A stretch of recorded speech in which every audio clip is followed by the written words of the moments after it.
How does language program the subconscious mind and the quantum field? How would you like to recognize the energetic frequencies coded into language?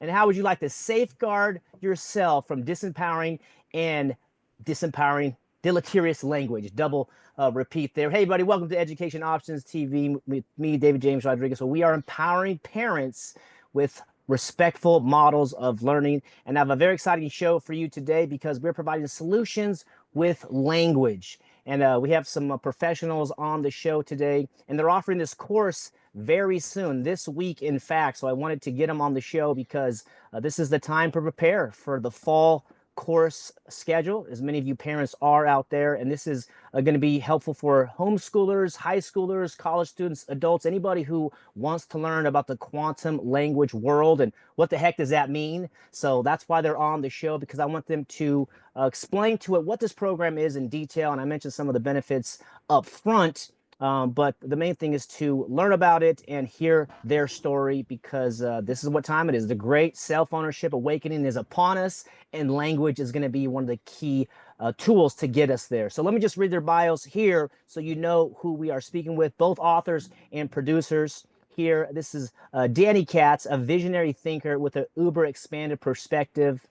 She has devoted her career to empowering leaders, disruptors, and rebel badasses with the tools, skills, and confidence necessary to thrive as conscious, sovereign, reality creators. Her broad spectrum of practical experience and formal studies, including a master's degree in journalism, combined with a pronounced passion for the metaphysical, inspired her ever-deepening fascination with the energetic frequencies of words, devoted to understanding how language programs the subconscious mind and creates the world as we know it. Dani's impassioned investigations led her to develop quantum languaging, a method of deconstructing and perfecting the myriad ways wise hows words shape our every human experience. She's the author of the critically acclaimed best-selling books Word Up, Little Languaging Hacks for Big Change, Pop Propaganda, an illustrated guide, and the language of Betterarchy, a blueprint for uniting against tyranny, a lifelong learner with unquenchable thirst for the capital T truth. Dani pushes every possible edge to its outermost limit, both to transform and awaken her consciousness, as well as to pave new pathways for the brave, bold, badasses she guides, teaches, and advises. Dani walks her talk and leads by example, modeling the highs and lows of the transformational path with humor, heart, and authenticity, utilizing her decades of devotion to her own healing, holing, and awakening to support her coaching, consulting clients. Dani works as a quantum languaging consultant and educator, supporting the high-performing needle movers in game-changing organizations in optimizing their communications in service to greater impact, efficacy, and profit, while guiding the individuals to empower themselves, actualize their potential, and evolve the world for the infinitely more wonderful. Amazing bio there, Dani. She'll be on the show here in a few seconds. And John Coleman, his focus is on history, literature, Latin, and legal. He is a proud product of public education.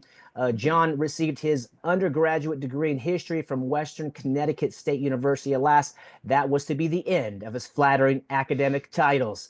Unwilling to once again become a debt slave to the usurers, his graduate studies were scotched at the halfway point. John wasted over a half a decade of his professional life attempting to establish a high school for a community who took neither themselves nor their worldview seriously. Burned by these unseemly experiences, on Holy Saturday of 2013, Apocatastasis Institute was founded. We'll get the correct pronunciation here in a second. The Institute primarily exists to protect the humanities in saying and to provide a haven for academics in a disintegrating professional field, the author of Hurt in 2015, The Trotsky Train in 2018, An Excess of Love in 2024, and Pearls Before Swine in 2024 as well. John daily continues his work of restoring formal classroom learning in a light of the proper personal, social, and political ends of a school. In 2025, John won the Excellence in Education Award from the Education 2.0 Conference Organization. So that is the bios of our guests today. amazing biography from both. You can tell they're very passionate about education, empowerment, and most importantly, you, the listener and viewer here on the show, as we are trying to that make the force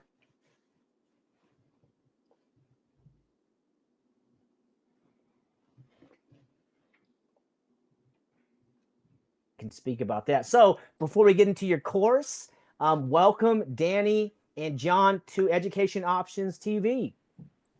Hi, David. Thank you so much for having us. Yes, thank you very much, David. I appreciate your rundown there. Both of Dani and myself was very generous of you. Yes, absolutely. We want the audience to know what's going on. The world is changing for the better, and also for the systems are going down. You know, that's what I seem to believe. After 100 years of coercion and force and intimidation, it's just not going to work anymore. You know, we're learning through these decentralized technologies and platforms that truth is important, respect is important, empowerment is paramount, and you guys have an amazing course going on. So this course is launching the end of the week, which is I think April 4th. So we have a few days for yeah, April 3rd. Okay, great. So let's get into what is the course and why did you start it? And we'll start with the lady first. Thank you so much.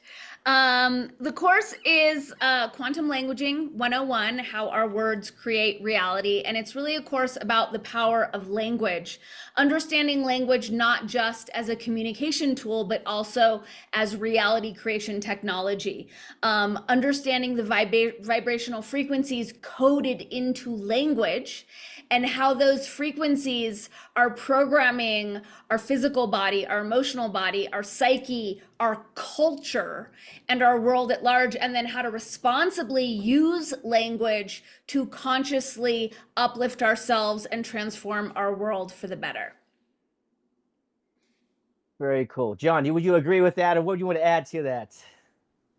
Well, I certainly agree with that for certain, and I almost have an itch to drop in for Danny's classes over the weeks ahead.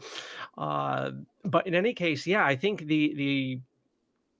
ironically, we have all these little gizmos and gadgets to communicate, and yet we don't think about it often. And I think Danny's course will be a great invitation to do that on a much deeper level. I mean, I don't think we really think much about communication, even on a superficial level, though we do it so often.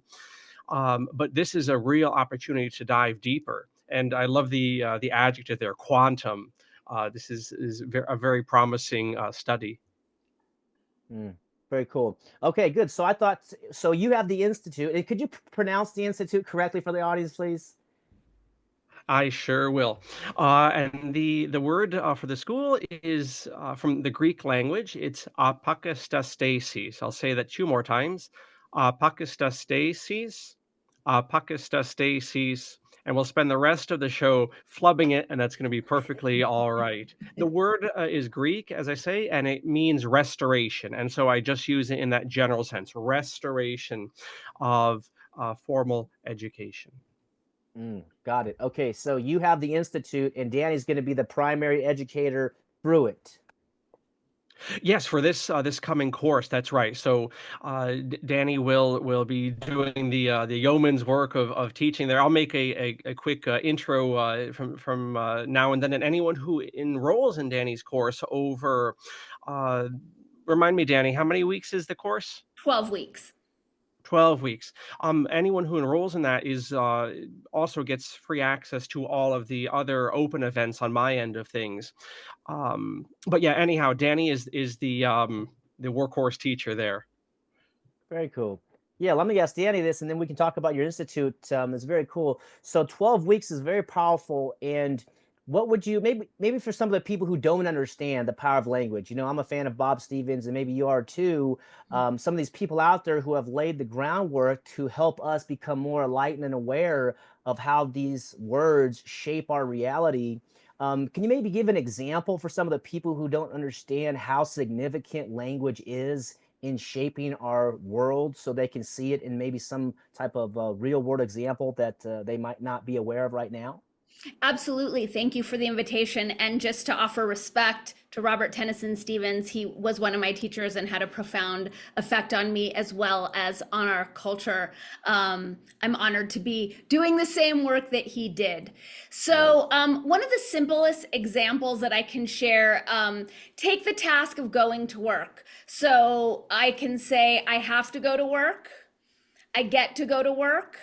I am going to work. So each of those three versions communicates the exact same idea, and each of those three versions is going to program ourselves and our corresponding engagements with reality differently. So when I say I have to go to work, I'm alleging that I have no agency, that going to work is a burden, that I'm a victim to having to go to work. And when I program the task of going to work with those frequencies, I will necessarily attract more roadblocks, more difficult clients, more conflict throughout my day, because that's how I'm setting the frequency by saying I have to go to work. I'm also setting myself up to be a victim, right? And we live in a realm of frequency. This is what Einstein and Tesla both told us. So when I'm meeting the task of going to work with victimhood, with a begrudging attitude, then that's precisely what reality is going to give me back. When I say I am going to work, totally neutral, right? There's no positive, there's no negative. I'm simply going to work. When I say I get to go to work, I'm programming myself with excitement, with the privilege of having a job and getting to be of service. In my case, to students, to the wonderful people I have on my podcast, what have you.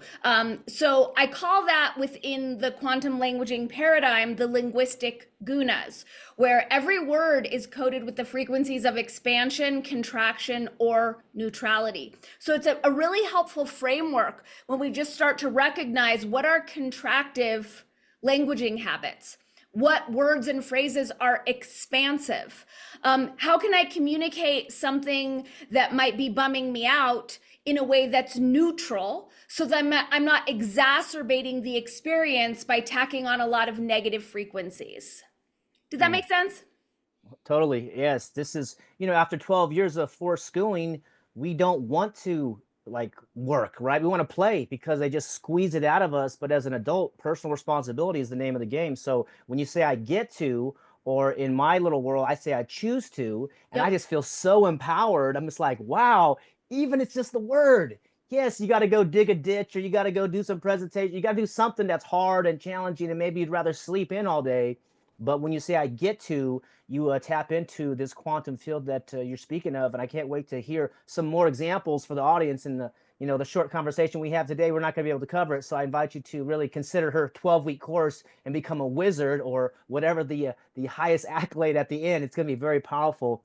John, can you tell me about the Institute? That's so cool that you're helping promote this course with Dani. I'd love to learn more about some of the things that you are doing there at the Institute, or is it mainly an a language institute, or education in general? Oh, sure. Thank you for the invitation. Yeah, so just to reiterate, the word Apocatastasis means restoration. And for the longest time in my early career, even when I was still an undergrad, I was involved, as alluded to in my biography there, with a group of alternative people, or alternative education people. And for all their good qualities, those 11 years at that place, one of the things I noticed was a disconnect between their appraisal of education, which I think we would all share as certain aspects of what I call Rockefeller education or industrial education, whatever. And what I saw as a breakdown in social apprehension, meaning that this particular community had a very political and social consciousness, and they had that same as applied to themselves with education. But where I consistently saw a problem was making the connection between the problems they and I were always complaining about and education. And there's a lot there, and I won't hijack the show on that point, except to allude to a massive amount of discussion to be had there. Any case, I realized at a certain point that with this community, which in many respects was the best case scenario. Like I wasn't going to come across anything like that. We had kind of outgrown each other, we'll say, after 11 years. And I realized I was not going to have a better scenario elsewhere, and I didn't like that scenario to begin with. So either I had to leave the education field or make a school. And so I chose the second option, and that's consumed the last 11 years of my life. Interestingly, the first stretch was 11 years, and we're up on 11 now this spring. But to the institution, anyhow, no, I mean the purpose here is to replace, in our own little way, in our own little battlefront, the mainstream education. It's a husk. It's a zombie. It carries on, I think, largely because in these United States, and I suppose we're mostly speaking to Americans here, formal education is basically the only ritual that we all share, for good or bad. So I think there's a certain sentimentality that gives it its heft.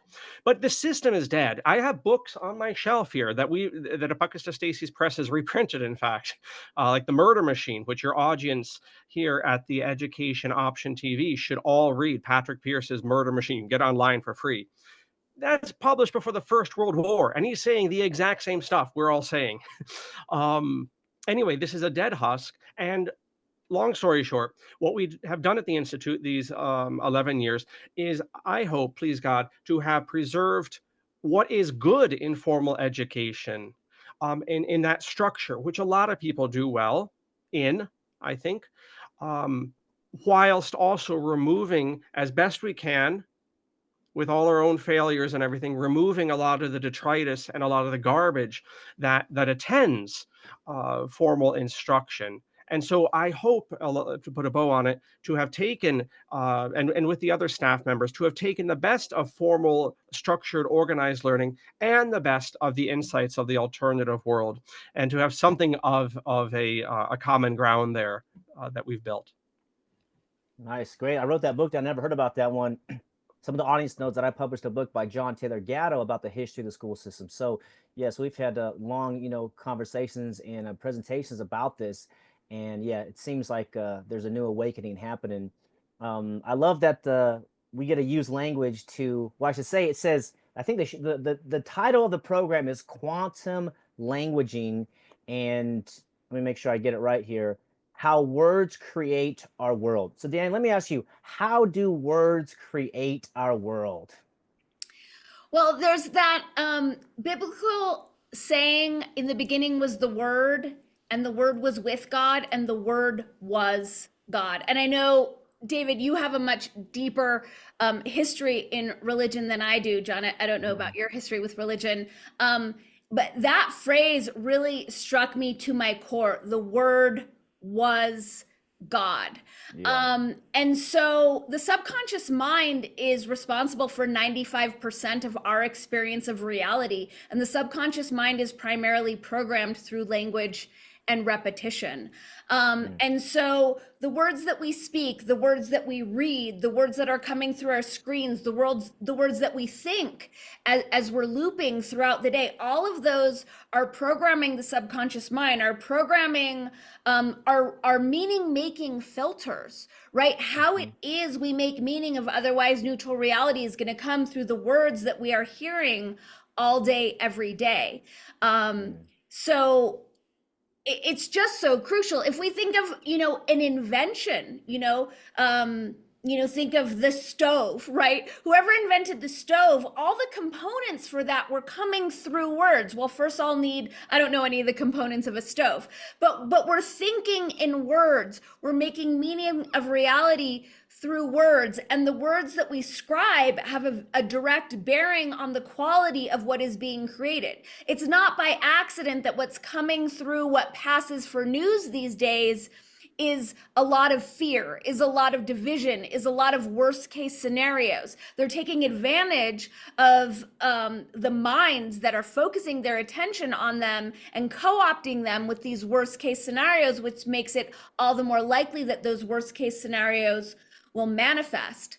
So when we start to understand how language is functioning as programming technology, programming you and me and all of us, as well as programming reality at large, then we're resourced and empowered to use language to create the reality that we want to be living in, instead of buying into the fiction that we have no agency over our reality, that we're just disempowered plebes who have to take whatever it is that the predator class has decided to give us. That is completely fallacious on every possible level. So for me, it's about resourcing everyone with eyes and ears to hear, to start to understand how powerful our words are, and start to use our words very consciously and very deliberately to unify and to steer our Earthship onto saner, more wonderful trajectory. Yeah, well put. I did have some religious background, and it says somewhere in there, I think towards the end, it says whoever changes these words, will be cursed. And so the not good people have been changing these words to make people afraid and disempowered, and actually give away their power willingly, rather than take it consciously and intentionally, and actually kind of slow down and be like, what am I creating with my life? Some of the people who have read the Declaration of Independence know that the right to our life comes from the Creator or nature, whatever it is, whatever you believe in. But surely life is the gift. And for young people not to know about this and not even be aware of this, I think is one of the great travesties, where it's like, well, I remember being a young kid, looking up at the teachers and just have so much hope and so much excitement of life.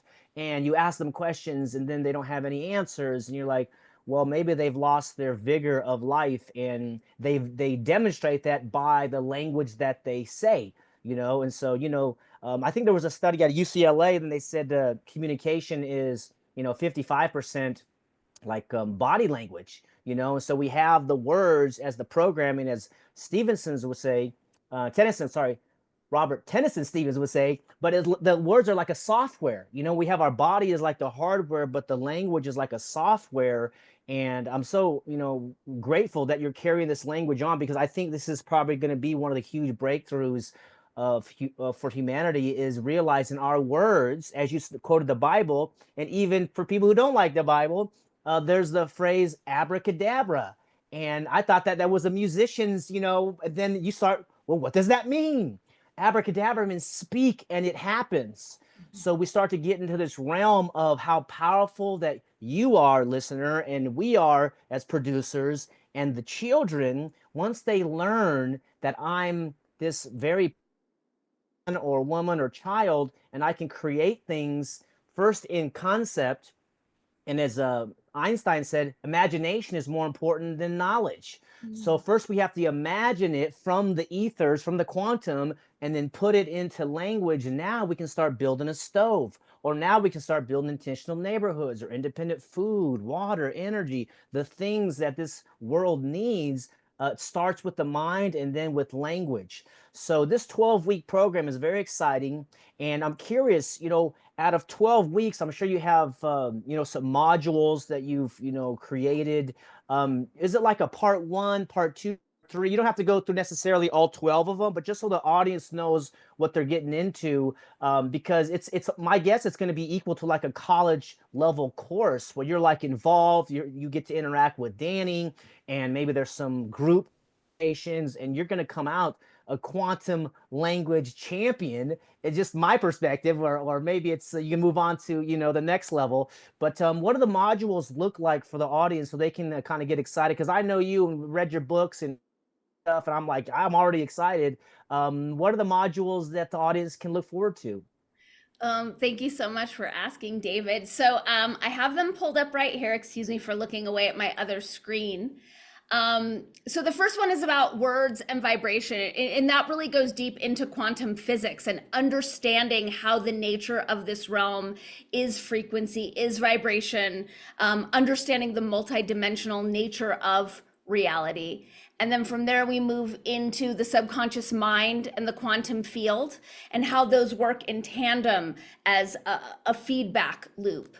We go into social programs, propaganda, the weaponization of the word authority.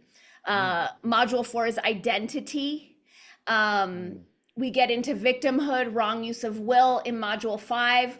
Module 6 is temporal languaging, understanding time as not a linear conveyor belt that leads us from birth to death, but understanding time as simultaneous, omnidirectional, and now, and how to adjust our language accordingly. We get into lack and limitation. We get into conflict, violence, polarities. We get into what I call negative space speak, speaking, negatively, gossiping, complaining, how these things are manifesting and having a direct effect on the world that we see. Module 11 is interpersonal communication, and just, some tips and habits for optimizing how we're speaking, in one-on-one communications. And I'm still building them out. So there'll be aspects around understanding masculine, feminine communication, having nothing to do with men and women, but understanding the frequencies of words that are coded with kind of open-ended totality versus more direct limitation, and starting to recognize when we're speaking in a sort of imbalanced way. Awesome. Well, I have wrote down some of those modules, Dani. Very beautiful. I'm going to touch back with them in a second here. John, I want to ask you about your institute. So is it a virtual institute, or is there a physical space as well? And what other types of courses do you offer there? Great, thank you for that, David. Yeah, so we take distance learners through the internet, and also in person if you happen to be here roundabouts Danbury. I'm in New Milford, which is just a bit north of Danbury there in the west of Connecticut. So yeah, I mean, preferably if one can make it here to meet in person, it's just a much better thing. Speaking of communication, there's just not, this is good, and it's in a certain sense a miracle that we're able to speak across a continent without raising our voices.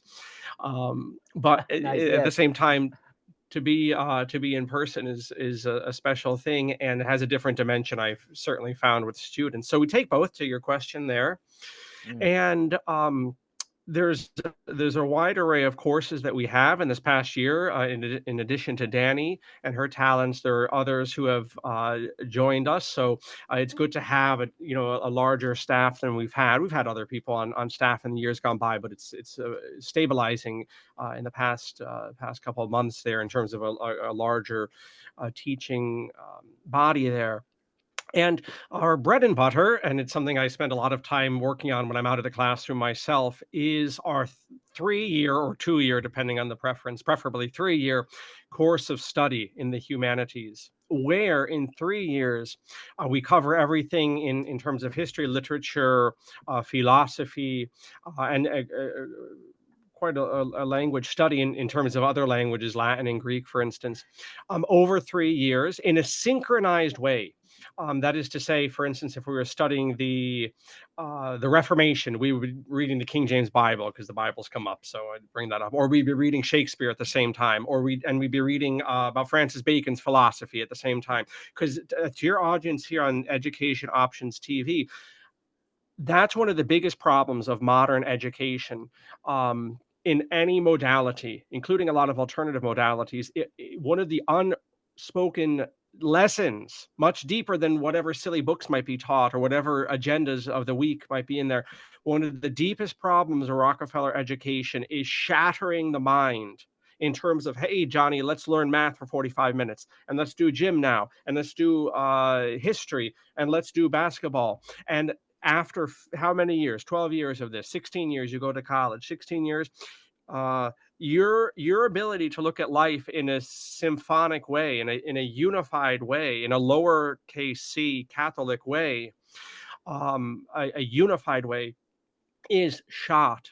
It is absolutely shot, and that's not for nothing. That's not for nothing, and I think it directly touches on why Dani's teaching her course and where she's coming from in her own approach.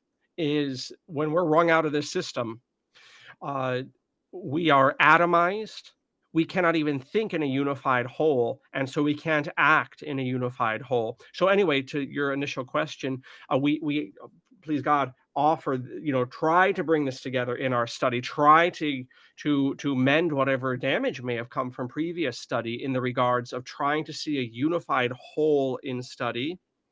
And then finally, in terms of pedagogy, the other thing I think we really do excel in, and may, if not be unique, certainly be unusual in, is this idea of relational education, which was known through many cultures before the modern period. This idea of having long-term, stable academic relationships with the teacher, more than just for a semester or for a class or for 45 minutes or for a year. I think we've all had the unpleasant experience of being attached to a teacher and then, randomly being with another teacher is probably just as much of a mensch, and that's great, but the relationship bond is broken. And so just like we try to knit together the different sciences of life, likewise, we try to knit together our classes in terms of the learners and the teachers over, if they're interested, over years. And I think that does produce a much more stable and much more holistic mind in terms of how it approaches knowledge. Beautiful. Yes. As you said, the Rockefeller system, I call it the government monopoly compulsory system. It shatters the mind, and it doesn't connect the dots. And as I mentioned before, life is the main thing in my view. And so all these things relate to life: the literature, the religion, the philosophy, even physical, or the physics, and all these things. It's like as Joseph Campbell taught me. He says, the great mystery is you. It's where you're sitting right now. I said, what? So, the fact that we're breathing and alive and have consciousness, what a gift.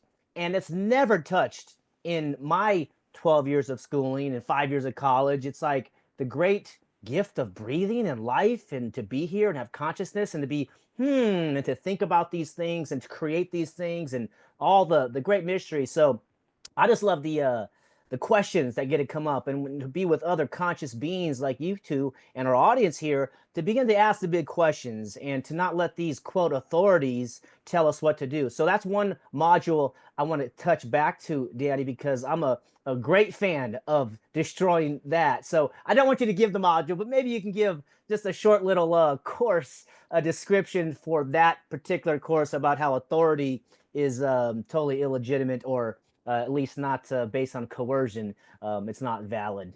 Sure, I'm happy you asked. It's one of my favorite modules. So, a large part of what informs my teaching and really everything I do is root causes and solutions. So I see the current weaponization of the word authority, how the definition has been hijacked, and how that's been internalized and normalized by humanity as one of the primary root causes of the issue that we as Americans are facing today. So when we look up the word authority on Google or modern day Merriam-Webster, they will define it as some external entity that can tell us what to do. But if we take it back to the Latin, it actually comes from auctor, auctor, which means builder or founder, or one who causes something to grow. So that is very, very, very, very, very different. But if we really break it down, authority has the word author in it. What does an author do? Write stories. So very simply, authority is our God-given right to write our stories however we choose. So what I teach in that module is that authority is not an external agency. It's something internal that we cultivate by knowing ourselves, by developing our character, by acting in integrity, and starting to recognize language that's coded with the fallacy of external authority, and correcting that by using language that is coded with internal authority, and also being sure that we claim our authority and that we're acting in integrity with our authority, with our language, and then of course our actions. Absolutely. Yeah, there's a great book out there. It talks about the greatest superstition, and it's this idea of authority. And to your point about being an author, that's one of Gatto's great quote. He says, "You're either the author of your own life, or you're an unwitting actor in the story of someone else." Paraphrased. But it's like Really? So helping young people, and I guess you're targeting, as we said, homeschoolers, teenagers, college, adults in general. Danny, how young can humans begin to tap into quantum language? Is it just for like the middle age and young adult, not middle age, or is it for even for the I don't know the infants or elementary school age? How young can children tap into this new skill? I would say from birth onward. I mean, our course is recommended for high schoolers and above. And children learn from modeling. They're absorbing everything that we're doing. So I would say from infancy onward, when we are incorporating these principles in how we're speaking to our children, they're going to be absorbing that. They're going to be absorbing a certain degree of mindfulness, consciousness, awareness around language, speaking positively about ourselves, speaking about the positive change that we're creating, not the negative stuff that we wish wasn't happening. We'll be speaking with agency. So I think it's crucial for parents to be learning this. I don't think there's any age that's too young for children to start to learn how our world is created with words and how words are programming everything. I agree. Yeah, I agree. I think even from the womb, this can begin to happen because, the great quote, which is, I'm not anti-war, but if you have a pro-peace rally, I'll be the first one there. Some of the people who are maybe less aware don't realize the significance of the difference of those phrases. Those are vastly different phrases that we're speaking into the universe. And I think, again, this consciousness is rising. One other question about the modules, you mentioned identity, and this is something I'm also learning about deeply, about, again, what are we doing here? Who are we? And this is such a great topic. Can you tap into maybe some of the key things they might draw from that module?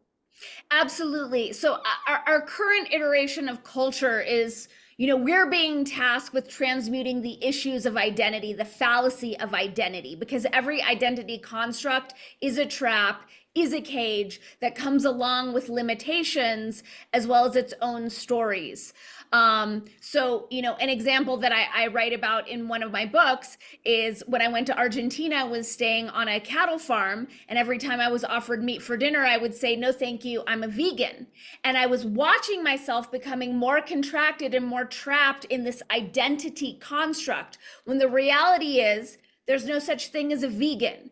Anthropologists are not going to dig up my body in 1,000 years and say, oh, look, we found a vegan. It's going to be a woman or a man. A woman or a man, may prefer to eat a plant-based diet or not, but these are actions and preferences. And by way of linguistic traps, a lot of us have confused habits, preferences, and behaviors with identity constructs and are therefore limiting ourselves. So when we start to unpack the language of identity, we can take responsibility for where we are putting ourselves in cages, and then we can unlock that cage by simply choosing language that describes predilections, tendencies, preferences, and behaviors without conflating those with who we are as people. Beautiful. Yes, well said. Also, you mentioned conflict and violence, and that's what I had in my notes here. I couldn't get all of it. So, can you talk a little about that module? And because we see, well, the 20th century has been the most violent century in history, to my knowledge, through democide, which is death by government, which is funded or fueled through government students and taxation and these types of things. So, we're looking for solutions now, and we're looking for consent, righteousness, voluntary relationships. But for the course, the conflict violence course, I can't remember if that was the name of the module, but could you talk about that module? Absolutely. It's pointing our attention to the languaging habits that are programming our reality with more violence. So I know that you have dinner plans after our podcast, David. So you go to meet your friend for dinner and she says, how was the podcast? And you say, we killed it. So in our current culture, that has been inverted to mean something good, but you are programming your reality with murder and also normalizing murder as something positive. And this is just one example. There's so many that are littering our current lexicon. So it's bringing awareness to this. You know, even I think breakfast is the best meal of the day. Well, I would argue that lunch is the most important meal of the day. Why does it have to be an argument? We just have a different opinion about something. But the fact that, the word argue is used so loosely and casually throughout the day to mean we have a different opinion, or we have, a theory about something, that's also programming our reality with more conflict and more violence. Great point again. Even in the beginning, I can't remember if we were recording or not, but talking about something that's like mind blowing, it is a concept of like your mind is being hurt here. Just here, one sec here. So the also the concept of like stand-up comedy. I started doing stand-up comedy the last year, and very exciting art form with language. It's so fascinating, right? So again, you go up and you do a set, and he's like, "Oh, I bombed," or "I killed it." And so now it's like, okay, being a conscious, man, I'm trying, how can I say, oh, that was an amazing, that was remarkable, trying to find other ways to use the language in a way that is not anti-human or anti-life, and you see it all around us. So these are very exciting modules. I'm sure the audience is very intrigued, and I know I am as well, just because language, you can hear we're communicating through language. This is essential skills and technology that everybody should learn, I think, or excuse me, it would be wise for everybody to learn these types of skills, right? I'm getting rid of the word should. You don't have to do anything. You shouldn't do anything. You get to, I choose to, and this really is the new abilities and skills that I'm learning, because I'm working with young people and adults as well, and we're all in this same kind of 100 years of culture, of weaponization of the culture and the media. Dani and I did a show with Rene Perez, John, about a movie director, and I got to spend some time with him recently again. He did a presentation on how movies program the men to be weak men. And the next one will be about, women being promiscuous and all the things that the feminist movement had brought upon us. But anyways, point is that the news is the new opera for people, right? And so it's like, did you hear what's going on? And so they give us the news characters, and we get a bond, with these people, and we feel like we know them, and it's all through language. And he listed a very powerful phrase in this presentation. He said the script writer is God.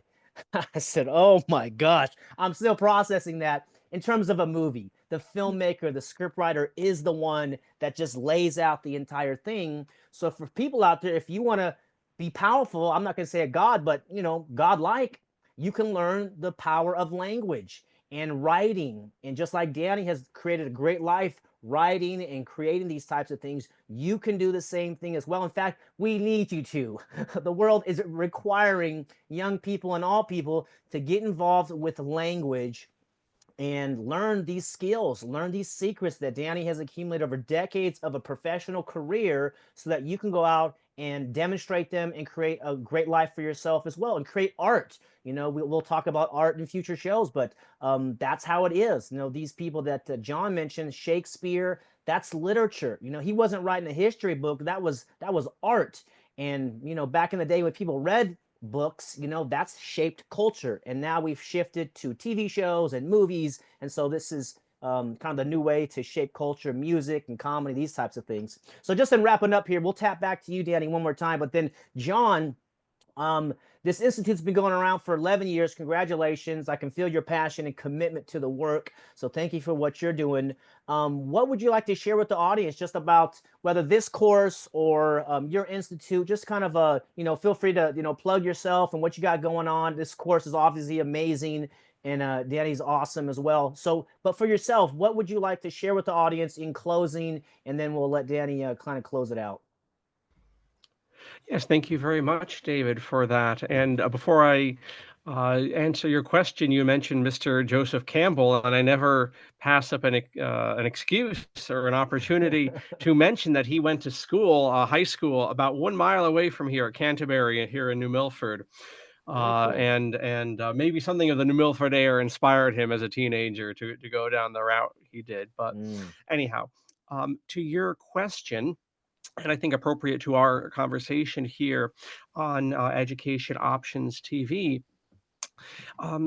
everything you see and every action you see on this earth from caveman days till now, look, I'm looking at a microphone, I'm looking at a computer screen, I'm looking at a King Kong glue advertisement, a fake sandwich up there, uh, whatever. That's my legacy from Arby's. That was a display sandwich years ago. Anyway, everything we see, every battle, every book started as an idea in someone's mind. Every building you see, every baby you see, and every grown-up baby like us here started as an idea. And that idea was eventually instantiated in actions. And the ability to formulate that idea and to verbalize that idea is very powerful. And indeed, you alluded to the past century. And it's not for nothing that a certain wavelength of humanity, if so it be, figured out how to crack language and how to manipulate language. And are we still recording? It looks Are we still recording, sir? Awesome. I got Grand, kicked okay. out. Keep going, sir. Thank you. A certain group of criminals this past century truly learned how to harness and weaponize, to use your word, language. And if we wish to shove back against these creeps in our own lives and as a society, we need to understand the multi levels of language and how things are put before us that we would never agree to. I'm not going to hijack this show. You have the sacred hour of dinner coming up, and so do I, and so does Dani. But look at the word public. Public schools, public schools. If you knew, and if I knew, and maybe someday we'll have a show on this, what the word public means within the context of the legal system, which puts that up, it would completely change. It would completely change. It changed my life to realize what that word actually means within the voice vocabulary of people using it. And it completely flips the script. Anyway, just a teaser there. The point is, to Dani's course, and before I finally finish this response, language is very important. And the sooner we can learn how to use it in its multi-faceted way, the better and the stronger and the healthier and the holier we'll be. Now, briefly, people can find out about Apocatastasis from our website, which I spend most of my waking hours outside of the classroom updating and finessing and so forth. And they can find out all about our different courses, our different staff members, the different opportunities. You don't have to be enrolled in things to be part of our learning community. We have open events, we have individual seminars, and there's all sorts of things there, including counseling for homeschooling parents, specifically, basically teaching you to teach your child, and especially some of these more sophisticated disciplines once you get up into some of these mathematics or historic or literary courses in high school. So we have a whole smorgasbord there, but Dani's class is a good place to begin. Thank you, John. Yes, thank you for your work and dedication. This is what's going to take. It's intergenerational in my research. It's going to take time. It's going to take decades. These, unfriendly people have been planning it for years, and it's just mind-blowing. My hometown has 3,000 people in it. So I'm like, man, people think like this. So now it's time for the righteous, the moral, the honorable people, as we're doing now, to create the solutions that we want to see in the world. And this is one of the course. So let's give it up for Dani for the final word here. Dani, you have a 12-week course coming up called Quantum Language. Amazing things, as we just discussed in the show, and we just scratched the surface. What would you like to share with audience members who are thinking about it? And you can feel free to share the pricing. I don't know anything about these things, but share how they can get involved, where to go, and any last words of encouragement for people who want to become quantum language champions. Yes, I love that. So the course is $50 per week for 12 weeks. Folks can register at ApocatastasisInstitute's website. I recommend it for high schoolers, for college age learners, for parents especially, and for adults continuing their education.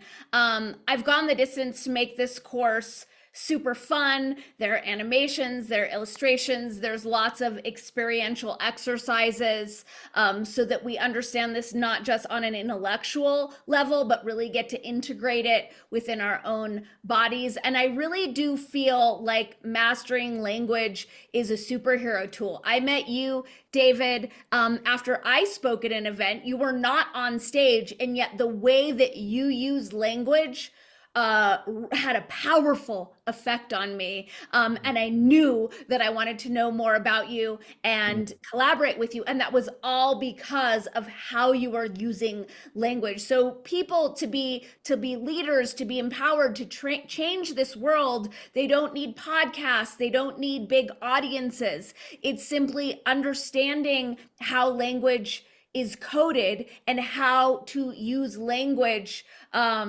consciously, positively, to uplift, to inspire, to unify, and to transform. And that's what everyone will learn in my course. Well said. Beautiful course.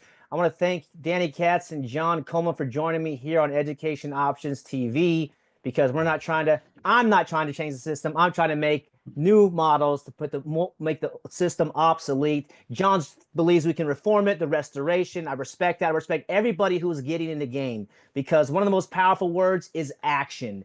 And hey, we can learn all the things, but until we take action, we're not going to change the world. And many hands make light work, and that's what it's going to take. We're all part of the human family. And this course is one option, and there's many different options out there, but this thing is starting this week. I invite you to consider joining it with Dani, with John's support. There's a community there, and you can get involved and become somebody who is a master of your language and do all the things that language requires. As we just said, it's everything. So thanks for joining me on Education Options TV, for empowering parents with respectful models of learning. We'll see you all on the next show. Bye, everybody.